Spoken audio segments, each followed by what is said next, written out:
Mukhang totohanan itong ensayo ni General Torre. Talagang nagtitraining na siya. At Manny Pacquiao yung training niya. Oo, di ba? Ito kaya, totohanan kaya itong match nito ni Mayor Basti at ni General Torre, no? Pero para sa akin, opinion ko, wag nang ituloy. Kasi kung itutuloy to, kung ito man ay totohanin nila, no, parang magiging masama na naman dito si Tatay Digong, ang mga Duterte. Mag-iiba na naman ng dito, kaya sa opinion ko, wag na lang. Maging na lang sila. Ayusin na lang nila parehas yung kanilang mga tungkulin bawat isa. Ito naman si Mayor Basti, maganda naman yung kanyang mga sa Davao Etong si General Torre, siguro alam naman ng buong mundo kung anong ginawa nito kay Tatay Digong.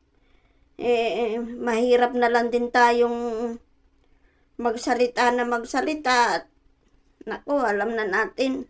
Basta alam na buong mundo kung ano ang ginawa niya. Well, may kanya-kanya naman tayong opinion, pero marami nakakaalam talaga kung ano yung ginawa niya sa matanda na ngayon ay nagiging kawawa dun sa dahiga, no? Na hindi natin alam sa katandaan na niya, hindi na natin alam kung anong mga iniisip at nararamdaman niya. Kahit pa sabihin niya na okay lang siya dun, syempre.